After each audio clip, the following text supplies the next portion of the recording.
ಪ್ರಿಯರಾದವರೇ, ಹೇಗಿದ್ದೀರಾ? ಚೆನ್ನಾಗಿದ್ದೀರಾ? ಭಾರದೊಂದಿಗೆ ಇದ್ದೀರಾ? ಯಾವುದೋ ಭಾರ ನಿಮ್ಮ ಹೃದಯವನ್ನು ಪೀಡಿಸುತ್ತಾ ಇದೆಯಾ? ಒಂದು ಸಮಸ್ಯೆ, ಒಂದು ಚಿಂತೆ, ಒಂದು ವ್ಯಾಧಿ, ಒಂದು ಅವಶ್ಯಕತೆ, ಅಥವಾ ನಿಮ್ಮ ಮಕ್ಕಳ ಕುರಿತು, ನಿಮ್ಮ ಹೆಂಡತಿಯ ಕುರಿತು, ನಿಮ್ಮ ಗಂಡನ ಕುರಿತು, ನಿಮ್ಮ ಕುಟುಂಬದ ಕುರಿತು, ಪರಿಸ್ಥಿತಿಗಳ ಕುರಿತು ಯಾವಾಗಲೂ ಭಾರವಾಗಿದೆ, ಭಾರವನ್ನು ಹೊತ್ತು ಹೊತ್ತು ದಣಿದು ಹೋಗಿದ್ದೇನೆ ಎಂಬುದಾಗಿ ಹೇಳುತ್ತೀರಾ?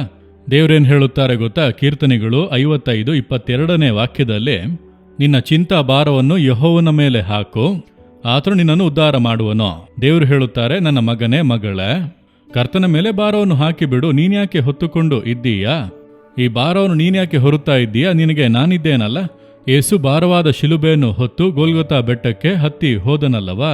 ಆತನ ಮೇಲೆ ಇಡಲ್ಪಟ್ಟಂತ ಶಿಲುಬೆ ಹೊರಲಾಗದಷ್ಟು ಭಾರವುಳ್ಳಂತ ಒಂದು ಶಿಲುಬೆ. ಒಬ್ಬ ಮನುಷ್ಯನಿಂದ ಹೊತ್ತುಕೊಂಡು ಹೋಗುವುದಕ್ಕೆ ಆಗದೇ ಇರುವಷ್ಟು ಭಾರವಾದ ಶಿಲುಬೆ. ಆ ಶಿಲುಬೆಯನ್ನು ಹೊತ್ತುಕೊಂಡು ಹೋದನಲ್ಲ. ಯಾವುದಕ್ಕಾಗಿ? ನಮ್ಮ ಭಾರಗಳನ್ನು ಆತನ ಹೆಗಲ ಮೇಲೆ ಹೊತ್ತುಕೊಂಡು ನಮಗಾಗಿ ಎಲ್ಲವನ್ನು ಕೂಡ ಮಾಡುವುದಕ್ಕಾಗಿಯೇ ಆತನು ಶಿಲುಬೆಯಲ್ಲಿ ನಮ್ಮ ಭಾರಗಳನ್ನು ಹೊತ್ತನು. ಅದೊಂದು ಮರದ ಶಿಲುಬೆಯ ಭಾರವಲ್ಲ, ನಮ್ಮ ಭಾರ. ಪಾಪದ ಭಾರ, ಶಾಪದ ಭಾರ, ವ್ಯಾಧಿಯ ಭಾರ, ನಿಂದೆಯ ಭಾರ, ಅವಮಾನದ ಭಾರ, ಇಕ್ಕಟ್ಟಿನ ಭಾರ, ಈ ರೀತಿ ನಮ್ಮನ್ನು ವೇದನೆ ಪಡಿಸುವಂತ ಅನೇಕ ಭಾರಗಳು ಇದೆ ಅಲ್ಲವಾ?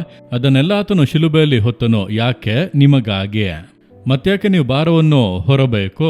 ಆತನು ನಿಮ್ಮನ್ನು ಆಧರಿಸುವನು, ಆತನ ಮೇಲೆ ಹಾಕಿ ಎಂದು ಆತನು ಹೇಳುತ್ತಾನೆ. ಆತನ ಮೇಲೆ ನೀವು ಭಾರವನ್ನು ಹಾಕಿದರೆ ಹಿಂದೆ ಒಂದು ಬದಲಾವಣೆ ಉಂಟಾಗುತ್ತದೆ. ಯಾವುದು ನಿಮ್ಮನ್ನು ಭಾರಪಡಿಸಿ ದುಃಖಪಡಿಸುತ್ತಾ ಇದೆಯೋ ಆ ಕಾರ್ಯದಲ್ಲಿ ಅದ್ಭುತ ಬದಲಾವಣೆ ಉಂಟಾಗುವುದನ್ನು ನೀವು ಕಾಣುವಿರಿ. ಇಂದು ಈಗ ನೀವು ನಂಬಿರಿ.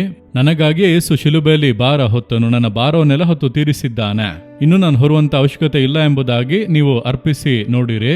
ಈ ಕ್ಷಣದಿಂದಲೇ ಒಂದು ಬದಲಾವಣೆ ಉಂಟಾಗುವುದನ್ನು ನೀವು ಕಾಣುವಿರಿ. ಪ್ರಾರ್ಥಿಸುವಿರಾ? ಯೇಸುವೆ, ನನ್ನ ಭಾರವನ್ನೆಲ್ಲ ನಿಮ್ಮ ಮೇಲೆ ಹಾಕುತ್ತೇನೆ. ನೀವು ನನ್ನ ಭಾರವನ್ನೆಲ್ಲ ಶಿಲುಬೆಯಲ್ಲಿ ಭಾರವಾಗಿ ಹೊತ್ತು ತೀರಿಸಿದ್ದೀರಿ.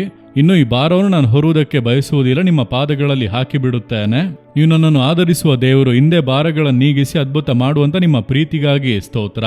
ಯೇಸುವಿನ ನಾಮದಲ್ಲಿ ಪ್ರಾರ್ಥಿಸುತ್ತೇನೆ. ಆಮೇನ್, ಆಮೇನ್.